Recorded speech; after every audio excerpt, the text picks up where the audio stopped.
In industrial automation, if you want to count yourself as a PLC expert, you need to be familiar with the most essential PLC components known as PLC hardware.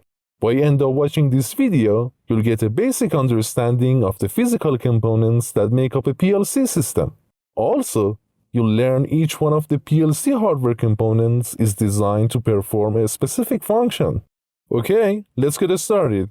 The basic PLC hardware components include the following: power supply, central processing unit or CPU, input and output modules, function modules, and communication modules. These PLC hardware components are not limited to a specific model and brand. They are common in all modular PLCs around the world, irrespective of manufacturer, type, and size. Having PLC hardware components together is crucial to make the PLC operate effectively. Why, you may ask? Imagine a bicycle. The main components that make up a bicycle are handlebars, seat, frame, pedals, and wheels. To function a bicycle properly, we need all of its components. For example, if we remove wheels, we make a bicycle useless.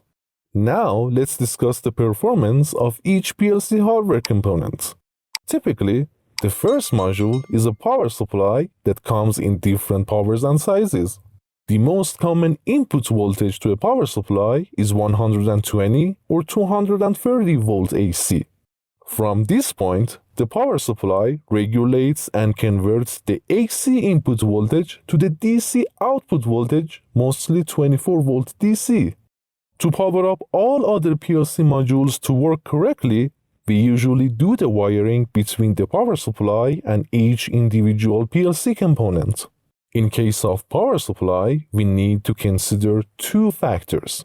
First, the power supply we choose must provide the power needed for all PLC modules to keep the PLC system stable.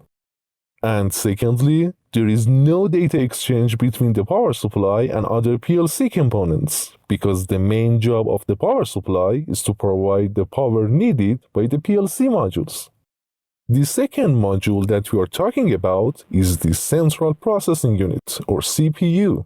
The CPU is the most important module among all PLC hardware components. That's why we call it the brain of the PLC system. To understand the function of the CPU, first, you should become familiar with the programming device that is usually a laptop or a personal computer. As you know, PLC is a device and cannot make a decision itself. So, automation engineers create a decision-making program using the manufacturer's PLC programming software installed on the programming device. Then, the created PLC program is transferred directly to the memory of the CPU over an Ethernet or serial-based communication protocol. Now, we can proceed with the CPU function. The CPU controls and monitors all PLC system operations, especially executing the PLC program based on the status of input field devices, so it can decide what output field devices should do.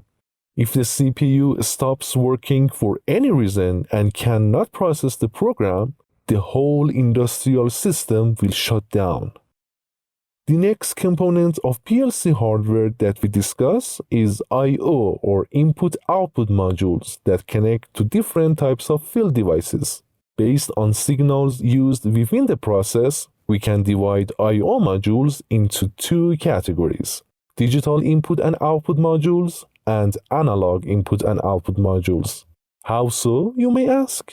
In industry, there are two kinds of signals used extensively: digital signals and analog signals.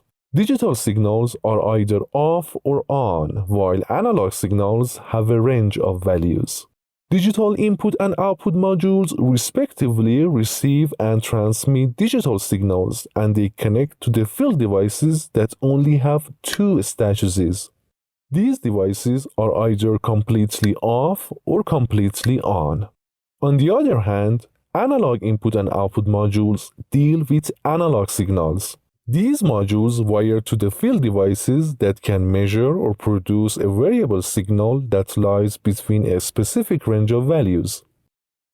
Function modules, or FMs, are another part of PLC hardware used in motion control applications with high accuracy. Whenever the input-output signals consist of high-frequency pulses, the function modules are needed to handle high-speed counting. An interesting point about function modules is they work independent of the CPU. What does this mean, you may ask? It means regardless of tracking and providing input-output signals, the function modules process the data as well, which results in taking the load off the CPU. This way, the CPU can process and handle the remaining signals much faster. The question that may arise here is, why don't we connect our motion control application to standard input-output modules? The answer is, in these types of applications, the speed and accuracy are a must. So if we connect our motion control application, like the speed sensor here, to a regular input module, this module cannot provide the accurate and precise data needed for this application. The last, but by no means the least, is the communication modules. Communication modules supply extra communication ports or protocols that an industrial system may need. Usually, the CPU contains communication ports such as Profinet to connect with other field devices like HMIs over an Ethernet network. What if this PLC system wants to exchange data with a VFD via the Profibus network? Since the CPU only has Profinet ports, we need the help of a communication module that has a Profibus port on it. This port provides a cable connection to have exchanging data between the PLC system and the VFD. So, we can say communication modules provide additional ports on top of the ports we currently have on the CPU. Yoo-hoo! Congratulations! You have learned about the most significant and vital components of modular PLC hardware regardless of manufacturer, type, and size.